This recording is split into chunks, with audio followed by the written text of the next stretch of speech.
Madame, Monsieur, bonsoir. Lorsque l'Iran sera enfin libre, et ce moment viendra beaucoup plus tôt que les gens ne le pensent, tout sera différent. C'est ainsi que le Premier ministre israélien s'est adressé dans un message posté sur sa page Facebook aux Iraniens. Benjamin Netanyahou surfe sur la vague de manifestations qui secoue l'Iran depuis quelques jours. Ce message est une première dans l'histoire, alors que la réplique de Téhéran sur l'assassinat de Hassan Nasrallah reste peu convaincante, notamment pour ceux qui crient vengeance. Considéré comme l'homme le plus puissant d'un Liban dont l'impuissance de l'État est devenue endémique, la mort de Nasrallah sonne le début d'un nouveau chapitre dont les contours restent très flous pour le moment du moins. Le numéro 2 du Hezbollah, Sheikh Naim Qassem, affirme pour sa part la poursuite de la résistance après l'assassinat du Seyyid. Même son de cloche chez les Israéliens qui affirment, eux, que l'élimination de Nasrallah n'est pas, je cite, la dernière étape. D'ailleurs, le chef du Hamas au Liban a été tué aujourd'hui même dans une frappe aérienne près de la ville de Tyr. Le bilan des victimes militaires comme civiles s'alourdit à près de 1000 tombés sous les bombardements israéliens en une semaine seulement. Le Premier ministre libanais Najib Mikati a déclaré que le Liban était prêt à appliquer pleinement la résolution 1701 du Conseil de sécurité de l'ONU, résolution qui prévoit entre autres le retrait du Hezbollah de la région libanaise située au sud du fleuve Litani, à environ 30 km de la frontière avec Israël. Alors comment interpréter cela, cette déclaration du Premier ministre libanais? Quel rôle de la communauté internationale pour arrêter les hostilités, pour répondre à ces questions d'actualité? Je reçois d'abord en plateau l'expert en questions stratégiques et sécuritaires, colonel Hassan Saoud. Bonsoir, toujours un plaisir de vous accueillir. Bonsoir madame et bonsoir à notre ami Yatiwi. Exactement, qui se joint à nous depuis Abu Dhabi, docteur Mohamed Badine Yatiwi. Bonsoir. Bonsoir et merci pour cette invitation. Merci à vous de l'accepter. Merci. Marhaba bik ma'ana. Nasrallah tué donc, éliminé comme il préfère dire du côté des Israéliens, du côté de l'Occident de manière générale. Le Hezbollah infiltré, colonel Saoud. Et si les proxys de l'Iran n'étaient plus cette assurance vie du régime de Téhéran? Infiltré, vous avez raison, ça fait longtemps qu'il est infiltré par des façons électroniques, par une surveillance de cybersécurité, etc. Et donc il était infiltré. Maintenant, je pense que, en l'espèce, le renseignement humain a joué un rôle très crucial dans l'attaque du vendredi. Il a fallu que quelqu'un donne une information physique, présent sur les lieux, et ça pose le problème également de ce que nous appellerions des traîtres endogènes. À l'intérieur du dispositif des Hezbollah, certainement, même si beaucoup tendent à penser que le parrain iranien n'est pas étranger à ces informations-là, corroboré même par des chiites proches et amis du défunt qui l'ont averti il y a pas mal de temps pour lui dire qu'on vous a construit, on va vous déconstruire et il faut écrire votre testament, etc., etc., comme l'avait dit Ali Husseini, qui n'est pas n'importe qui, et c'est un chiite qui l'a dit. Et donc, l'infiltration... Ce qui est intéressant, c'est le timing de la réaction des autorités iraniennes pour dire, quelques minutes après la confirmation de l'assassinat de Hassan Nasrallah, pour dire qu'on s'est chargé de mettre l'ayatollah Khamenei dans un endroit sûr. Parce qu'ils savaient que, après cette affaire des beepers et des talkie-walkie, que le guide suprême n'est pas à l'abri, eh bien, comme Haniyeh ne l'a pas été. Ou ça même à l'entre en Iran. Dans un sanctuaire, soi-disant. Oui. Et donc, personne n'était protégé. Ils ont démenti, mais des mesures ont été prises certainement. Mais là, moi, ce qui m'a un peu interpellé, c'est lors de cette réunion, il y avait l'absence de Qassem et il y avait l'absence de Sifdin. Il n'était pas présent. Hachem Sefeddin, qu'on dit qu'il peut peut-être être le prochain Saïd. Sans aucun doute. Sans aucun doute, c'est le dauphin désigné et adoubé par l'Iran. Mais il n'était pas présent à cette réunion alors qu'il était tout le temps à côté du... Pourquoi, selon vous? Adoubé par l'Iran, il n'était pas là. Tout ça... Vous envoyez des signaux quand même c'est des qui questions. sont... Oui, mais enfin, je veux dire, le message est clair là-dedans. Donc, est-ce que l'Iran n'a pas quelque chose à voir dans l'assassinat de Hassan Nasrallah? Je pense qu'ils sont pour beaucoup de choses, étant donné que... Pourquoi Téhéran voudrait éliminer Hassan? Je veux dire, c'est leur proxy quand même. Ils servent leurs intérêts au Liban. Je vais vous dire, je n'irai pas dire jusqu'à l'éliminer, mais d'empêcher qu'il soit éliminé. Pour édulcorer un peu Mais il a commencé à prendre beaucoup de poids et il y avait un achoppement concernant l'attaque qu'il a proposée aux Iraniens et qui lui ont fait une réponse de non-recevoir. Et ils ont dit littéralement, ce n'est pas le moment. Et donc, un rejeton que vous avez couvé pendant 40 ans, qui essaye de prendre des libertés, devient menaçant. Et il savait qu'il était arrivé, comme on dit dans le jargon militaire, au bout du potentiel. Et donc, il était éliminable, sans pitié, et les Perses sont machiavéliques. C'est le moins qu'on puisse dire. D'ailleurs, il ne s'en cache pas. Non. Parce qu'aujourd'hui même, il y a eu l'autre déclaration du ministre des Affaires étrangères à l'ONU qui parlait déjà, alors que le Liban, le sud-Liban, fief du Hezbollah, était bombardé par les Israéliens, et qui parlait déjà d'une proposition de deal sur le nucléaire.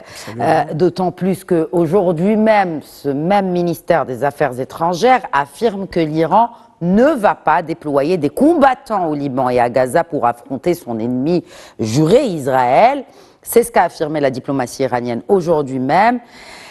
Alors, est-ce que l'Iran est à bout de souffle et ne peut pas aider ses proxys, ou, Mohamed Badiliati, oui, les dirigeants iraniens sont en train de montrer qu'ils peuvent lâcher le Hezbollah, mais qu'il y aurait peut-être des contreparties à cela? Alors, moi, je pense que, merci pour ces questions et merci au Colonel pour son analyse. Je pense qu'il y a une situation qui devient très complexe pour les Iraniens, puisque la multiplication des acteurs non étatiques qu'ils ont financés, armés ces dernières décennies est en train de devenir non pas seulement un avantage, mais aussi un problème à gérer pour eux. Il ne faut pas oublier qu'en interne, il y a beaucoup de problèmes à la fois économiques et sociaux et sociétaux.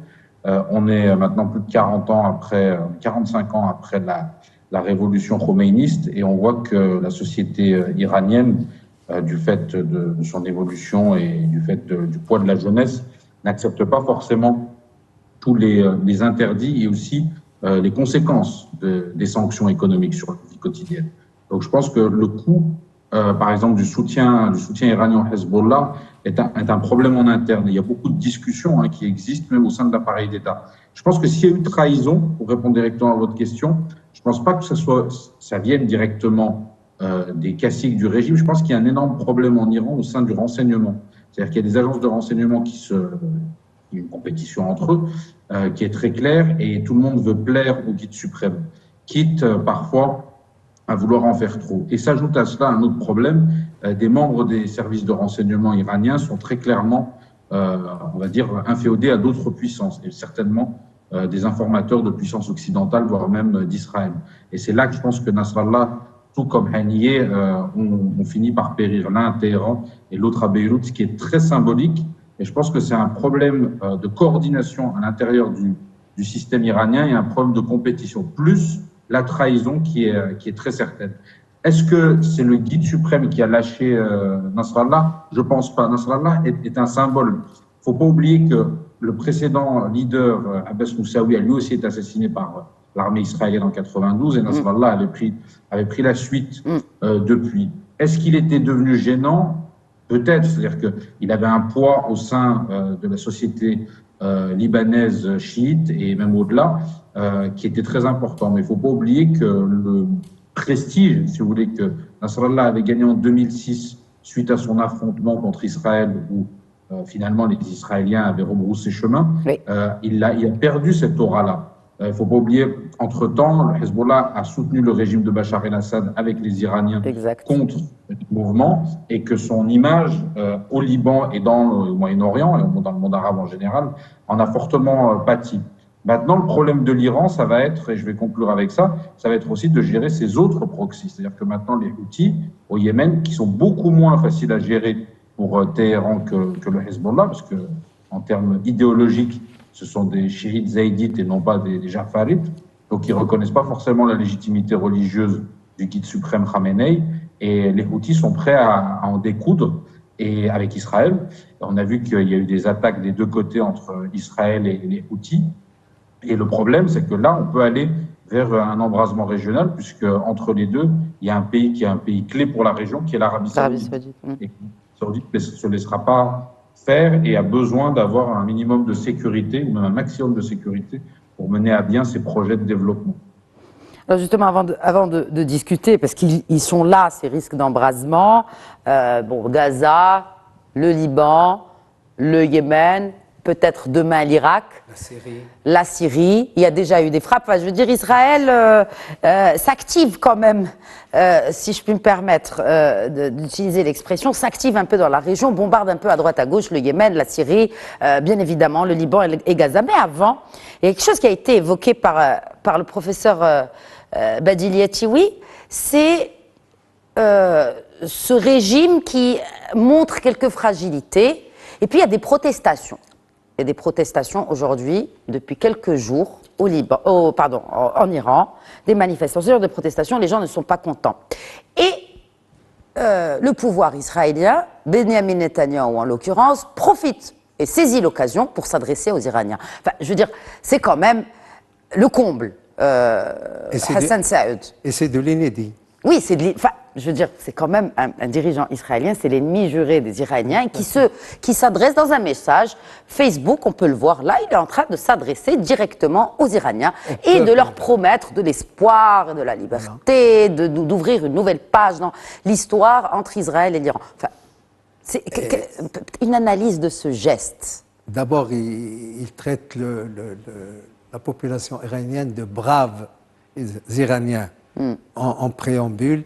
Et il a étalé ces messages subliminaux, vos difficultés économiques, votre façon de vivre, la cherté de la vie, la dictature qu'il y a dans oui, le il parle pays. de théocrates fanatiques qui vous écrasent vos espoirs et vos rêves. Beaucoup de poésie aussi. Bon. Ça touche, normalement, ça touche, encore faut-il que cette population l'entende. Mais c'est quand même un message opportuniste. Oui. On tente, on attire l'attention, on sensibilise, que ça porte ou que ça porte pas. Si ça porte, il gagne, si ça porte pas, il perd pas. Voilà un peu la logique.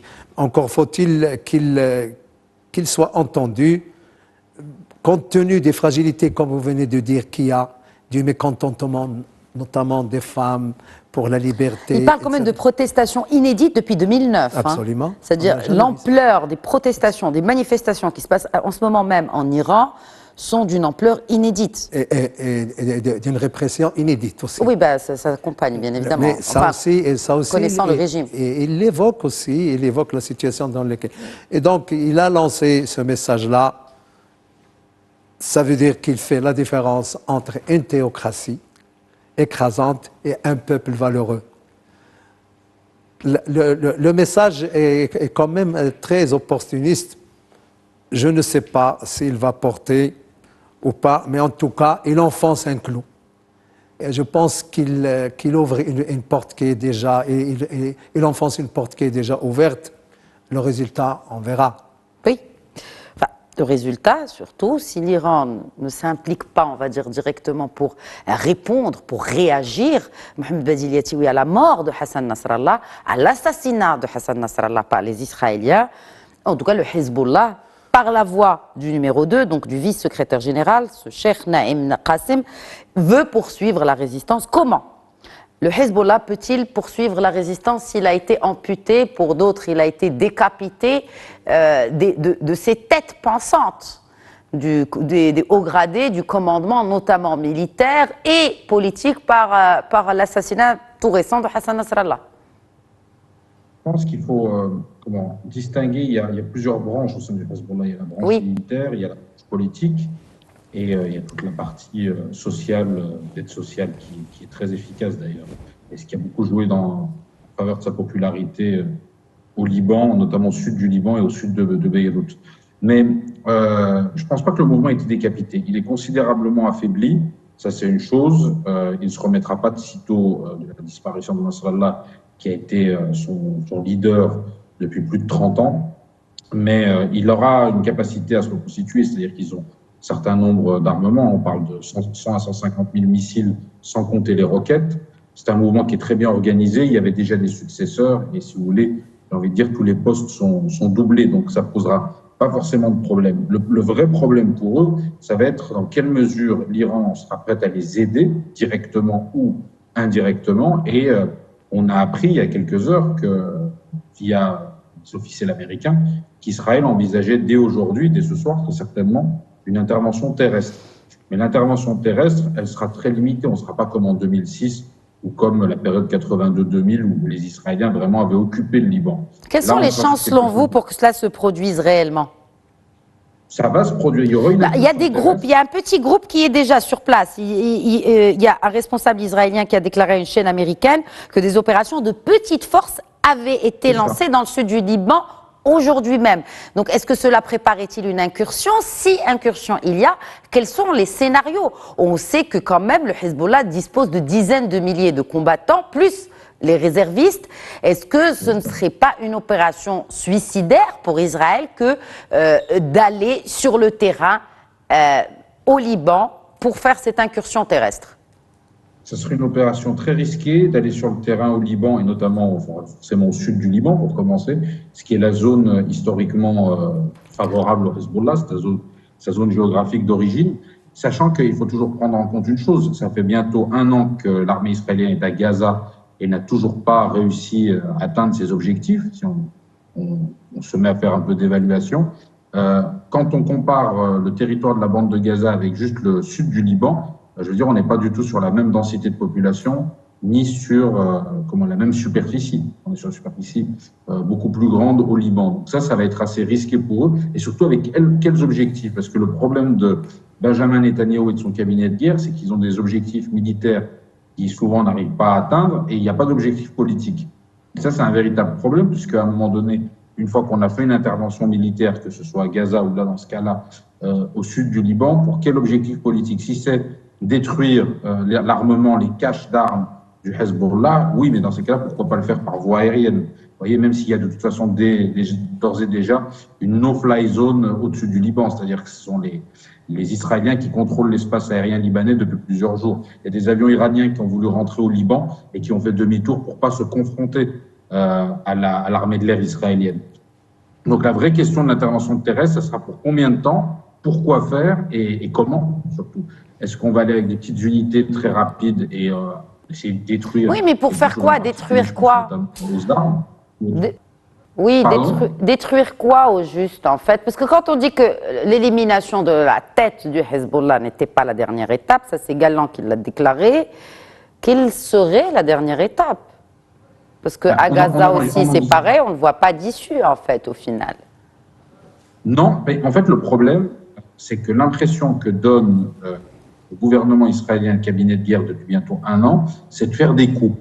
C'est-à-dire qu'ils font des coups à Gaza, ils font des coups au Yémen, ils font des coups au sud du Liban, ils font des coups en Syrie, ils font des coups en Iran, c'est très bien, Mais le problème, c'est que c'est une vision court-termiste. C'est-à-dire qu'au-delà de 48 ou 72 heures, où évidemment tout le monde en parle, et c'est tout à fait normal, on ne voit pas très bien quels sont les objectifs politiques derrière et quelle est la stratégie. Mise à part, et ça je l'avais dit déjà plusieurs fois sur votre plateau quand on parlait de Gaza, repousser l'échéance pour Benjamin Netanyahou et pouvoir se maintenir au pouvoir, je vais dire, éternellement.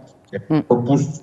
Il joue sa survie politique, il a des alliés, Smotrich et Ben Gvir, qui eux sont très contents de voir la situation s'embraser un peu partout, c'est ce qu'ils veulent, mais on ne voit pas derrière quel est même pour l'État d'Israël en termes de sécurité nationale, quel est l'intérêt pour eux de faire tout ça. C'est-à-dire que bien sûr, ils ont le soutien américain et britannique à Chypre, qui sont là au cas où, mais on ne voit pas très bien quel est l'intérêt politique de faire ça, puisque je ne les imagine pas reconquérir et réoccuper le sud du Liban comme ils l'ont fait entre 82 et 2000, ça me paraît complètement infaisable et impensable. Donc, mis à part des caches d'armes et certains objectifs stratégiques très particuliers, comme je sais pas moi, peut-être des bunkers du Hezbollah, mais maintenant qu'ils ont éliminé Nasrallah, à part vouloir éliminer Saif-Din, son successeur, et ainsi de suite, et faire de la même chose qu'ils ont fait avec Haïlia, avec Yahya Sinwar, à Gaza ou ailleurs, je ne vois pas très bien quelle est la stratégie réelle derrière tout ça. Oui, mais Mohamed Badiliati, oui, vous en infaisable et impensable n'est pas Israël. Enfin, je veux dire, on l'a vu depuis un an, bientôt un an, depuis cette attaque du 7 octobre 2023, que tout ce qui était impensable pour l'ensemble de la communauté internationale, pour l'opinion publique, c'est inédit. Eh bien, Israël l'a fait. Colonel Hassan Saoud, est-ce que vous pensez que cette incursion, elle sera que pour justement éliminer les derniers bastions, on va dire, du Hezbollah et détruire ce qu'ils ont comme munitions et armes pour qu'ils arrêtent les attaques contre Israël? La destruction du potentiel et des capacités militaires continue. Stock de munitions, de roquettes, etc., ça continue. Aujourd'hui, quel est l'enjeu? Oui. L'enjeu, c'est la réinstallation des 70 000 ou 60 000 habitants de la Galilée. Du nord d'Israël. Du nord d'Israël. Il faut et ça, c'est une promesse du cabinet militaire et du cabinet de guerre. Et donc, l'invasion aura lieu, l'incursion aura lieu, même si, du côté israélien, on parle d'incursion limitée, oui, sans en préciser ni la dimension, ni la durée, ni la géographie. Et le fleuve Litani, là? Alors, serait-il au sud ou au nord? Oui. Et ça, c'est un problème. Donc, mais il y aura quand même... Et il faut dire aussi qu'ils profitent du vide qu'il y a. Parce qu'il n'y a rien au Liban. Ils n'ont pas de président. Le dernier président, c'était Michel Aoun. Ils n'ont pas de président depuis 2022. Bon, on a quand même le Premier ministre qui fait cette sortie. D'ailleurs, parlons-en, il nous reste 3 minutes. Le Liban est prêt à appliquer la résolution 1701 dès l'entrée en vigueur du cessez-le-feu, à envoyer l'armée libanaise dans la zone située au sud du fleuve Litani pour qu'elle y remplisse toutes ses fonctions en coordination avec les artisans de la paix de l'ONU. Fin de citation de Najib Mikati. Najib Mikati est le Premier ministre démissionnaire qui gère les affaires courantes. Ouais. Il a profité de la mort de Nasrallah pour appeler le président du Parlement libanais pour lui dire l'urgence de l'élection du président. Ça veut dire quoi? Ça veut dire que c'était le Hezbollah qui empêchait l'élection de ce président. Et puis, il a dit que nous sommes prêts à mettre l'armée nationale libanaise en application de la résolution 1701 avec la FINUL dans la frontière. Maintenant, est-ce qu'ils ont les moyens de le faire? Quelle serait l'attitude des Hezbollah par rapport à ça? Est-ce que c'est réalisable? On verra, parce qu'il y a encore des tractations à l'ONU. Il y a la France, les États-Unis qui sont en train de préparer un plan. Mais ça me semble difficile. Maintenant, sur le côté risque de l'incursion, il existe. La France exhorte Israël de s'abstenir de toute incursion terrestre. Jean-Noël Barrot, ministre des Affaires étrangères, qui se rend au Liban. Il est là pour soutenir le Liban et tout ça. Il a fait cette déclaration. Il a vu le Premier ministre. Il a vu le président, aussi Nabi Berri. Il a vu tout le monde. Bon, la France, est-ce qu'elle est audible après tout ce qui s'est passé au Liban? Je ne sais pas. En tout état de cause, il y a un risque, mais la détermination des Israéliens me fait croire qu'ils vont faire ce jeu de jusqu'au boutisme avec tous les risques qu'il y a, parce que les souvenirs de 2006 sont un épouvantail pour l'armée israélienne. Un dernier mot, Gaza, Liban, Yémen, Syrie, bientôt l'Irak, Mohamed Badili Yatiwi, et vraiment un risque d'embrasement dans la région rapidement pour clôturer cette émission. Oui, le risque est réel, d'autant plus que le gouvernement israélien a une fenêtre d'opportunité assez rare. C'est que, comme vous l'avez très bien dit, depuis un an, tout ce qui paraissait impossible est désormais faisable et possible. Et surtout, avec l'élection américaine qui arrive le 5 novembre et la prise de fonction seulement en janvier, il y a une fenêtre d'opportunité. Joe Biden est en fin de mandat, ne se représente pas, donc il n'a plus de moyens de pression, et en fait, il n'en a vraiment jamais eu sur Benjamin Netanyahou. Kamala Harris ne va pas se positionner car elle est en pleine campagne électorale, elle sait qu'il y a un véritable risque. Et finalement, Netanyahou fait tout pour que Donald Trump soit réélu. Et si Donald Trump est réélu, ça lui donnera encore peut-être plusieurs mois derrière pour pouvoir continuer à faire ce qu'il fait aussi bien à Gaza, en Syrie, au Liban, en Irak et même au Yémen. Avec le risque d'embrasement et un vrai problème pour les monarchies du Golfe, notamment l'Arabie Saoudite, qui vont devoir se positionner. Et un pays qu'on n'a pas cité, mais qui risque de beaucoup souffrir de tout ça, et qui souffre déjà, c'est la Jordanie. Donc une zone du Moyen-Orient qui va subir de gros problèmes, et ce qui risque aussi de poser des problèmes au niveau du commerce international. Merci Mohamed Badili Yatiwi. Merci beaucoup, colonel Hassan Saoud. Merci à vous de nous avoir suivis. Très bonne soirée.